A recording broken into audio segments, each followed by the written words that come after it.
take you in for peeping. Hello, Tim. On your way home? Oh, finally. Oh, my feet ain't half numb. Something the matter in there? Yeah, just a light. I noticed it's been burning for a couple of days now. Wondering if I shouldn't step in and tell them about it. I reckon they must have left it burning by mistake, you know. They'll know all about it when they get their gas bill next month. Yeah, I know. Seems a shame, though, doesn't it? Still, I don't think it'll do much harm to go and ask them if they know it's on. I hope they didn't tell you to mind your own business and pack you off. Well, I'm just going to have my pint before supper. Cheerio. Cheerio, Tim.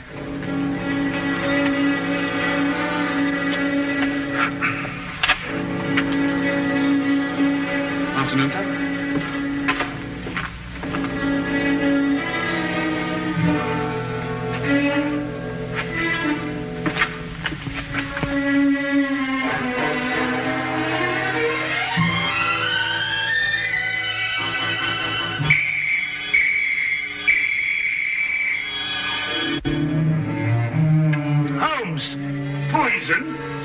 Yes, Watson, Egyptian, as a matter of fact. I'd read about it before, but I'd never worked with it. That's the key part! Oh, yes, so it is. I'm sorry about that, but there doesn't seem to be anything else empty at the moment. Is nothing immune in this place? Really, Holmes, there must be something else you could have used. Oh, nothing to worry about, Watson. It's perfectly soluble. I'll have the pot washed out and ready for use by the time you come back from Regent's Park. You can save yourself the trouble. That's the last drop I'll ever drink out of that pot.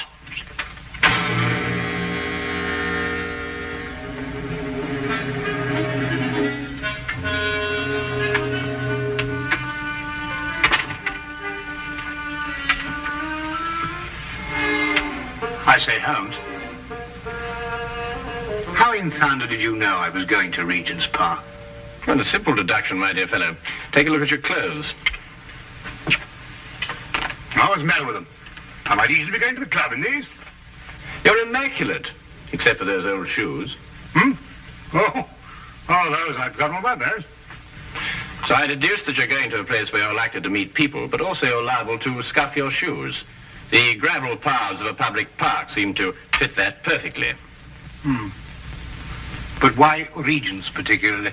We're lunching at 12:30, and since it's now nearly 11, I assume that your choice of parks is limited to the most convenient one, that being Regent's, of course. Simple deduction, really. I wonder who that can be this time of the morning. Would you care to deduce it, Watson? No, I think it'd be simpler if I just open the door. Would you be Mr. Sherlock Holmes? No, but won't you come in? It's Mr. Holmes I've got to be finding. I am Sherlock Holmes, madam. Won't you be seated? I will that. Sure, I've lost a bit of my breath. Have you come far? Clean up from Chelsea, I have, sir. Well, that's a long way indeed. May I introduce my very good friend and colleague, Dr. Watson? Good morning to you. I will. My name's Dugan, sir. Mary Dugan. No doubt you find it a bit odd having a stranger burst upon you in the height of the morning like this, but I've come from a house black with sorrow to ask your help. 'Tis the house I work in. Is there some difficulty in the house? Difficulty? Aye, and more. There's murder. Ah, murder, is it? Now, this is most interesting. Won't you go on, Mrs. Dugan? 'Tis the master of the place himself, Mr. Hammingway, that's dead. Found by the bobby of our street. Filled with a dose of something with a great long name, the old man was. But surely if he was found by the police... The police? Sure, 'tis them that brings me here. For they've come and rode young Mr. Vernon off to jail for committing the crime. Mr. Vernon? Aye, a strapping lad who's soon to marry Mr. Hammingway's stepdaughter, Janet. I gather that you're not in agreement with the police, Mrs. Dugan. Hush, well, that's the problem. That's what's been torturing me all through these black nights and making my life unbearable.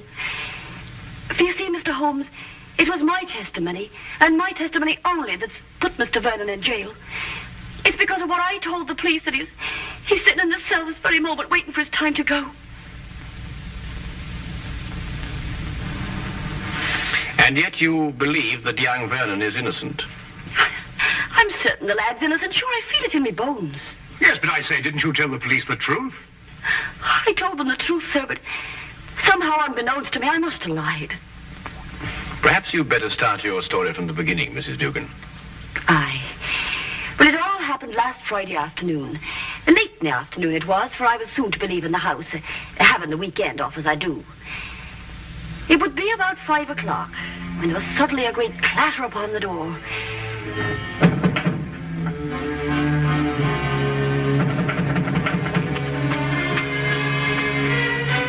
Hello, Mrs. Dugan. Oh, good afternoon to Mr. Vernon.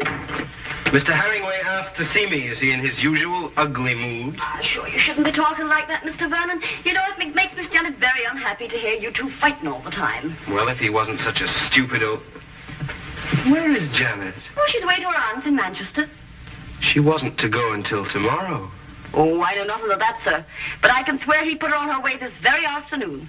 I doubt if her aunt's sick again. It looks like another of his tricks to keep us apart.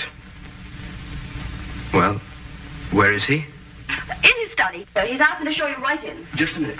My coat, I forgot something.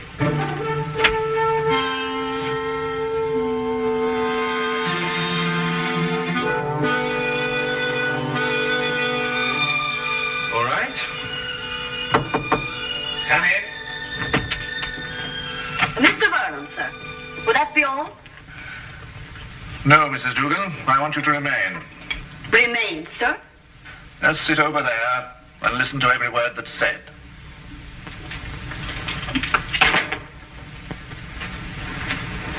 What is this? What have you got in your mind now?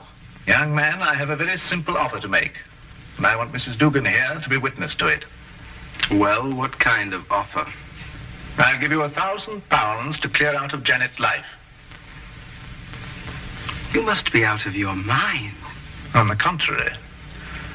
Only a fool would refuse such beneficence. You disgust me. Your tastes don't interest me. I want only to rid you from Janet's life. Stay right here. I intend to finish. I happen to be in love with Janet. But I could hardly expect you to understand a thing like that. £1,000 is a lot of money. And for you, probably more than you'll ever have the rest of your life. Think of it. £1,000 just for clearing out. When I clear out, as you put it, I'm going to take Janet with me. I warn you, this is your only chance to gain anything. You must always win, mustn't you? Every little thing has to be your way. Even if it means destroying your daughter's happiness. I'm not interfering with her happiness. I only want to cleanse her life of a bit of trash. You may have had her under your fist all her life, but she'll break away now. No matter what you do, Janet's going to marry me.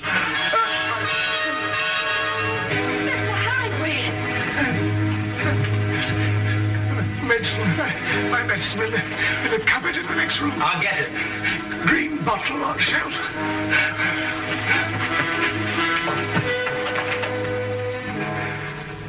I never lose, Mrs. Dugan. I never lose. Oh, hurry, Mr. Vernon, please, hurry. Coming.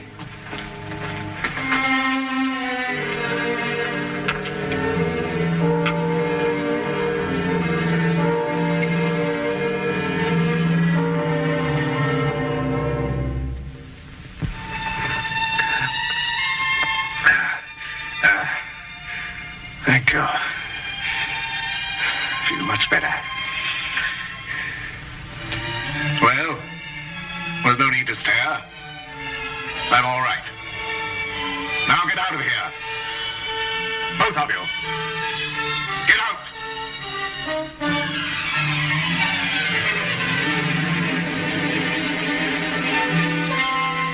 Get out.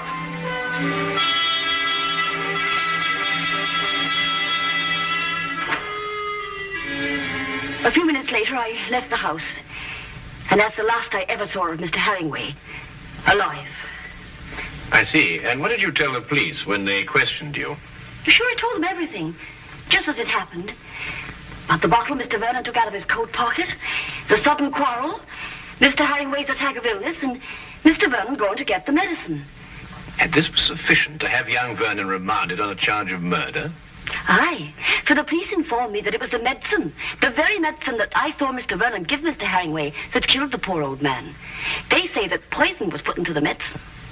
Yes, but look here, that certainly seems to point towards the young man. When he went to obtain the medicine, he apparently slipped in the lethal dose. It seems that way, sir. But in my heart, I can't bring myself to believe it of him.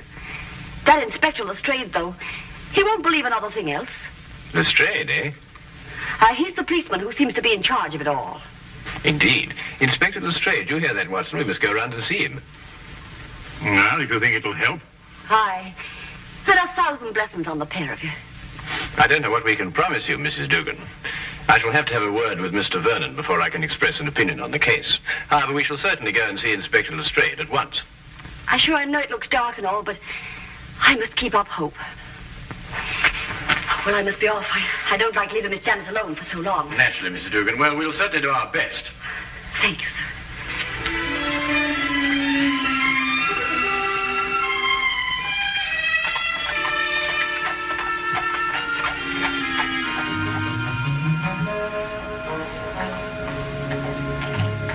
I can't see any reason for it.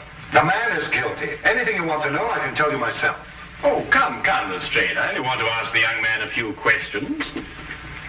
It's time for my lunch. You needn't come. Now, look here, Holmes. There was a very large dose of strychnine in that medicine. The only person who could possibly have put it there was young Vernon. Or Mrs. Dugan? No, she didn't have any reason to. Besides, Vernon was a chemist. He had access to all sorts of poisons. Indeed, he was a chemist. You hear that, Watson? Young Vernon was a chemist. Eh? Yes, indeed, Holmes. Yes, I thought you'd be interested to hear that. Well, I am indeed. It is most important, and I insist upon seeing the young man immediately. We have no time to lose, Lestrade. No time to lose. All right.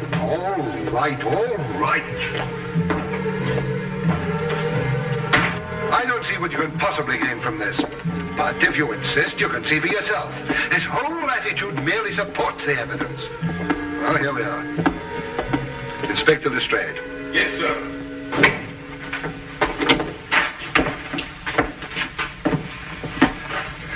Well now, Vernon. Well now, Inspector. How many times a day are you going to bring me up here and subject me to your idiotic questions? I've already told you everything I know. I'm getting tired of repeating it every half hour so that it'll penetrate your dense brain. Look here, young man, that's hardly an attitude to take. You're charged with the most serious crime. Indeed, I am. And since it appears I'm to pay for it, my only regret is that I didn't have the pleasure of committing it. There's just one point. I don't know who you are, but you may as well know that I don't wish to answer any of your questions either. It appears I've talked myself to the gallows, and that should be enough. So good day to the lot of you. Good day to you, Mr. Vernon, and thank you very much. You've been most helpful.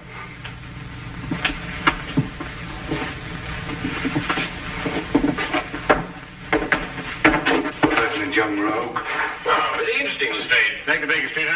Certainly not, Watson. We have a killer to catch. Killer? Yes.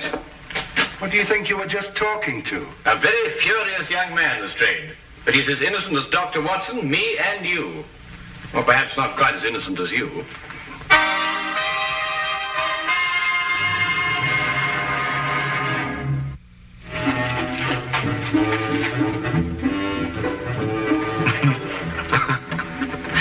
What can you possibly find to be so amusing? Huh? Oh, I was thinking about Lestrade's face when that young scamp called him an idiot. Holmes, do you really believe that young man's innocent? Strychnine, Watson.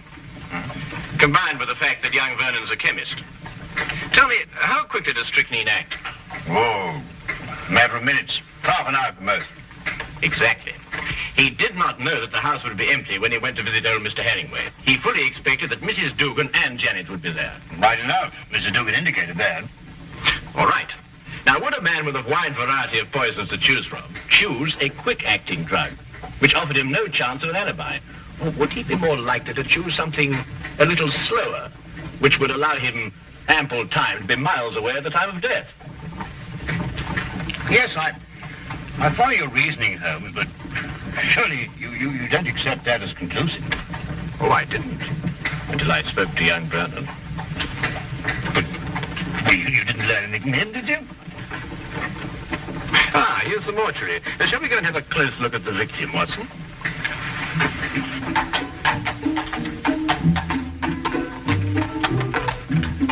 Holmes asked to see the medical examiner's report, and as we prepared to enter the mortuary, he explained his theory that Vernon's violent temper didn't fit into the cold-blooded pattern of this crime. A particular sort of fellow, our friend Hammingway. No, why do you say that? Well, notice the well-kept hair, the neat little trim moustache. Mm-hmm. Wasn't so particular about his hands, was he? What do you mean, Watson? Well, look, the dirt definitely packed in under those nails, even gone into the cuticles. I say it's a bit incongruous with this perfect manicuring. Yes, especially as this hand's absolutely immaculate. Wait a minute, Watson. What? This isn't ordinary dirt. This is soil. Well, amateur gardener, perhaps. These hands never did any gardening. They display a lifelong devotion to immaculate cleanliness. And this hand obviously became dirty too near to death to be cleaned. Mr. Holmes, here's the report you asked for, sir. Oh, thank you. What are you looking at that for, Holmes? You know the cause of death was strychnine. This should interest you, Watson. Listen. The blood test indicated an extreme leukocytic state, sufficient to be diagnosed as advanced leukocythemia. Well, Mrs. Duggan said he was ill, but not to that extent. Watson, tell me, how long do you estimate Hammingway would have lived had he not been given that dose of strychnine? Well, it's difficult to judge with this information, but I'd say, well, certainly under a year. Then we are looking for someone who couldn't afford to wait a year. An impatient murderer. Then that fits in with Vernon's violent temperament. It appears so, Watson. It appears so. And yet there's still something missing. A bottle. A little mysterious bottle. Watson, would you go and collect Mrs. Dugan and take her round to Vernon's apartment? No, yes, of course. What will you be doing meantime? Oh, I'm going over to Vernon's place now. There are a few things I want to check over before you arrive. But, it's bound to be locked up. How are you going to get in? Oh, with a key. Have you got the key to Vernon's apartment? I hope so.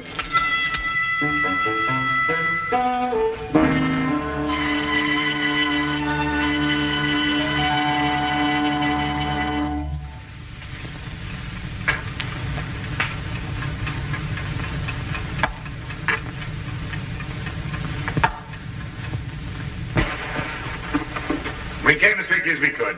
Thank you, Watson. Do you think it's proper bursting into a strange man's apartment like this?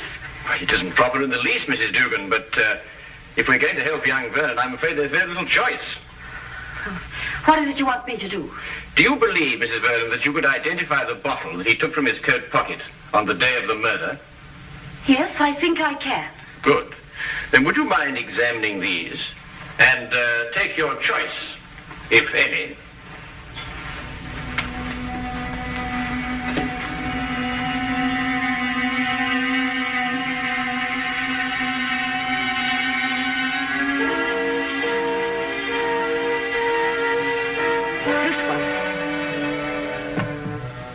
You're certain? I'm absolutely certain. Thank you, Mrs. Dugan.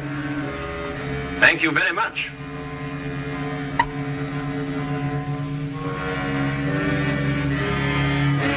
Holmes. It's all right, Watson. It's quite harmless. It's oil of cloves. Oil of cloves? Mrs. Dugan, I presume that your employer was a teetotaler. Oh, he was that. There was never a drop of anything at all in the house. Hated the stuff he did. Yes, but is it important, Holmes? It's essential for young Vernon, Watson. We have now only to visit Mr. Hammingway's study to forge the final link of proof against a most amazing murderer.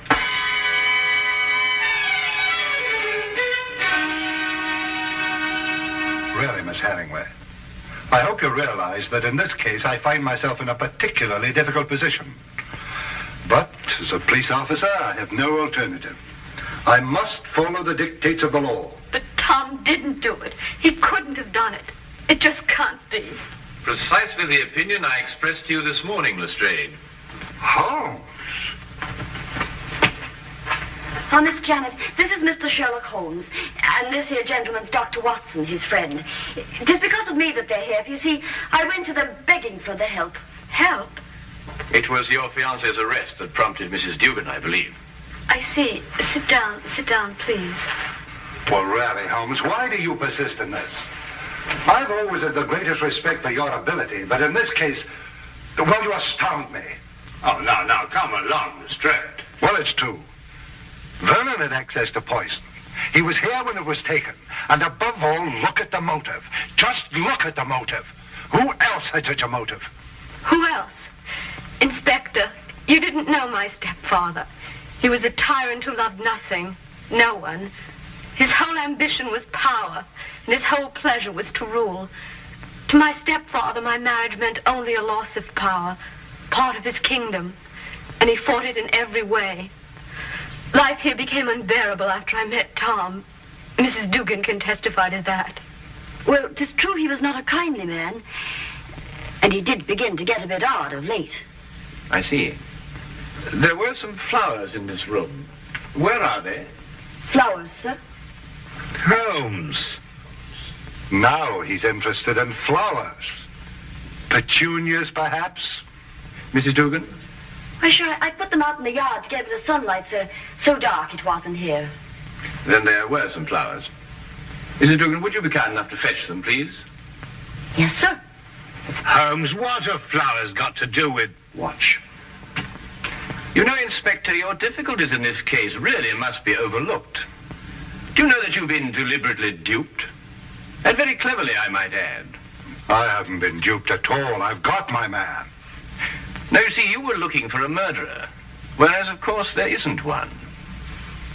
First it's petunias. Now there's no murder. There's a body, but no murder.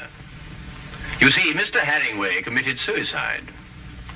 There was no indication of suicide whatsoever. No message, nothing. Well, naturally there was no indication of suicide, because it was deliberately planned to look like murder. Are you serious? Completely, Miss Hammingway. You see, your stepfather was more of a tyrant than you imagine. Losing you to Vernon meant losing power. And so first of all, he tried to bully him. Then he tried to bribe him. And when that failed, he tried to kill him. Mr. Hammingway tried to kill Vernon? Yes, Watson. By committing suicide in such a way that Vernon would be blamed and executed for Hammingway's death. The stage was set, the heart attack was feigned, and Vernon was sent to get the medicine. If Hammingway took the poison himself, where did he hide the bottle? Of course, that's right. The poison acted too fast for him to dispose of the container. But he did dispose of the container, Watson. And if my theory is correct, it should be in one of the two flower pots that Mrs. Dugan is holding.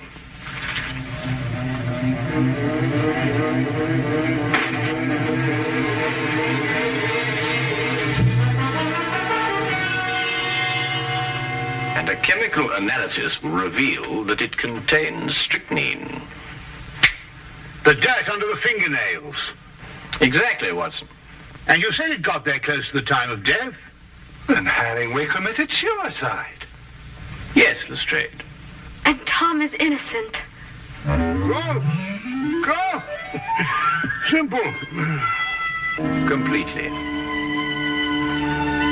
Holmes, you never did explain to me what the oil of clothes was for. Oh, you mean the mysterious little bottle that Vernon removed from his coat pocket? Yes, sir. Oh, it's really quite simple, you know. You see, Vernon stopped at a pub for a few stiff whiskies to brace himself for his interview with Hammingway. But the old man was violently opposed to the use of alcohol, so he had to do something to remove the evidence from his breath. Oil of cloves is quite common for that purpose. Ah, I see.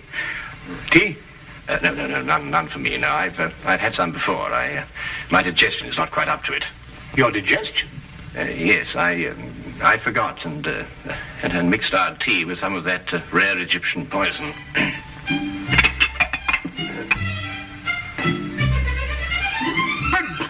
But confound it, man, the tea's ruined. Oh, fair enough, old man, but so's my poison.